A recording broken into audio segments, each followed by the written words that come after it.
다인쌤입니다.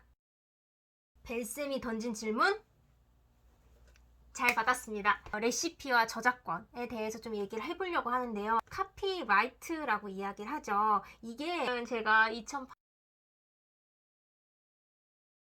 지금 얘기 나온 덥죽덥죽 사건과 관련해가지고 좀 비슷한 사례가 있었어요.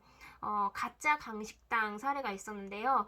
TVN 강식당 2의 메뉴를 그대로 베낀 배달 앱이 등장을 해갖고 이거에 대해서 보도가 된 적이 있었습니다. 나영석 PD 측에서는 대응하지 않겠다라고 입장을 밝혔었는데요. 이게 불과 1년 전이었는데 이번에 또 이러한 비슷한 사례가 터져서 좀 안타깝기도 하고 그렇습니다. 레시피가 과연 저작권이 인정이 되는가, 저작권법에서 보호하는 저작물인가, 일단 X입니다. 일단 우리나라에서 정의를 하는 저작권은요, 인간의 사상 또는 감정을 표현한 창작물이라고 정의를 내리고 있습니다. 대표적으로 소설이라든지 뭐 노래도 그렇고요. 지금 여러분이 보시고 계시는 이 영상도 그렇겠고요. 따라서 레시피 자체는 뭔가 레시피가 뭐 어떠한 재료를 볶는다, 뭐 10분간 튀긴다, 뭐 이런 식으로 돼 있잖아요. 그러다 보니까 좀 설명서에 가깝죠. 그래서 단순 아이디어에 불과하다라고 보는 것 같아요.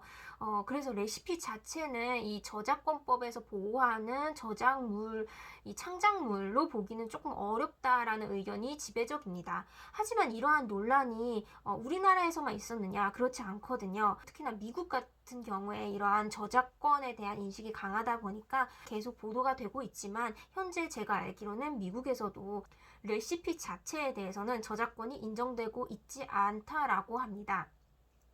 하지만 그 레시피대로 음식을 조리하고 나서 그에 대한 평가 내지는 이 음식에 대해서 한줄평스럽게 이름을 정하기도 하잖아요. 그러한 것들은 감정이라든지 이런 게 표현이 된 창작물, 그러니까 창의성이 가미가 된 거잖아요. 그렇기 때문에 이것은 문제가 될 수 있겠죠. 그래서 이러한 레시피를 토대로 작성이 된 요리 쿡북, 요리책 같은 경우에는 충분히 저작물로서 우리가 보호가 되고 있습니다. 여러분은 저작권에 대해서 얼마나 민감하신가요?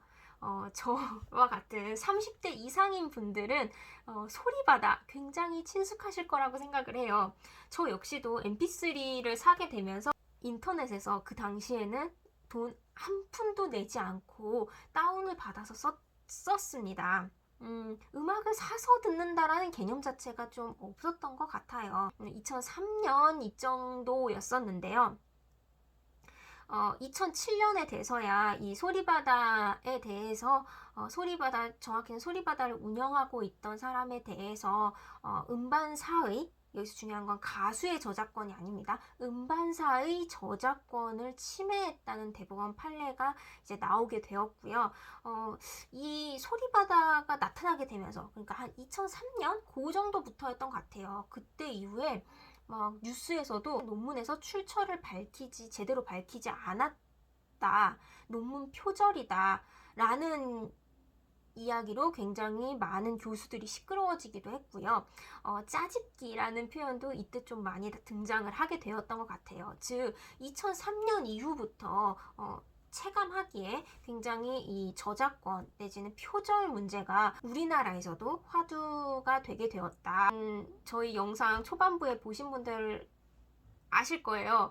영상에 음악 들어갔었는데 그 음악도 이제 저작권 프리인 걸로 알고 이제 넣어서 이제 활용을 했었는데 수익 정치도 먹고 막 그랬습니다. 그때 정해진 양식대로 저희가 저작권을 명시하지 않고 저희 맘대로 명시를 했기 때문에 문제가 되었었던 거죠. 어쨌든 확실한 거는 저작권이라는 것이 어느 정도 크리에이터의 창의성을 제약을 하기도 하지만 한편으로는 또 저작권이라는 권리가 지금 무형의 권리잖아요. 근데 그거를 저작권이라고 인정을 함으로써 저희가 이거로 인해서 돈을 번다라고 생각을 하니까 더 창의성을 발휘하고자 하는 욕구를 불러일으키는 순환 관계인 것 같아요.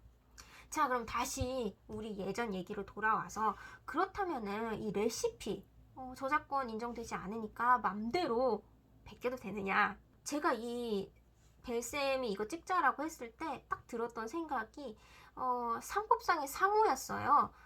타인의 상호를 사용하거나 뭐 그랑 비슷해가지고 굉장히 그 소비자로 하여금 혼동을 일으킬 만한 상호를 사용을 해가지고 막 물건을 팔아. 그러면은 그 때문에 원래의 그 상호를 가지고 있던 사람은 피해를 보겠죠. 그러면은 그 손해를 내가 입었다라고 하면서 손해배상을 청구를 하게 되면은 손해배상액을 받아낼 수가 있습니다. 상호 같은 구조랑 좀 비슷한 것 같기도 해요. 그리고 코카콜라. 그것도 레시피잖아요. 어떻게 보면은 코카콜라의 배합 그 비율 그게 영업 기밀이라고 하죠. 그래서 이렇게 영업 기밀로서 보호를 하기도 하고 하기 때문에 그래서 이 사건별로 세부적인 사실이 중요합니다. 법 전문가들은 단순히 이런 사안에서 돼요 안 돼요 이렇게 OX만 판단을 할 것이 아니라 다양한 법을 무기로서 이 사건을 어떻게 해당 논리를 어떻게 구성을 해볼까라고 고민을 하는 게 그 전문가들의 역할이고요. 어떤 사실관계를 어떻게 논리적으로 펼쳐나갈 것인가를 창의성이 발휘되는 분야라고 이제 이야기를 한다라고 한 교수님이 이야기를 해주셨던 게 생각이 나네요. 현재 다룬 이 덮밥 사건에서 결국 표절을 지금 인정을 하고 사과를 하는 선에서 마무리가 되었지만요. 비슷한 사례는 아마 주변에도 많이 있을 거예요. 레시피 자체는 현재 저작권법에 의해서 보호가 되고 있지는 않지만 혹시나 나중에 사건화가 되었을 때 어떤 실력 좋은 변호사님께서 논리 구성을 아주 기깔나게 해갖고 누가 알아요? 또 이게 저작권법에 의해서 또 보호가 되는 식으로 될지. 저작권으로는 보호가 되지는 않지만 타인의 노력에 의해서 어떠한 결과물이 나타나는 거잖아요. 그래서 그것에 대해서 이러한 노력에 대해서 인정을 하고 존중하는 자세가 좀 필요하지 않나라는 생각이 듭니다. 여러분이 지금 이 보고 계시는 10분짜리 영상 사실 이 10분짜리 영상을 위해서 저희는 대개 한 3시간 정도의 자료조사 그리고 대본 작성을 거치고 그 다음에 20분 정도 한 2배 정도 촬영을 하는 것 같아요. 그리고 그 촬영 시간에 한 5배가 드는 편집 시간을 투자를 합니다. 그렇기 때문에 저희 저작물도 보호를 해주셨으면 좋겠고요. 저희 역시도 앞으로 저작권을 준수하는 크리에이터가 되도록 노력하겠습니다. 우리 모두 타인의 창의성을 존중하는 그러한 자세를 갖는 사람이 되도록 해요. 오늘은 여기까지. 안녕.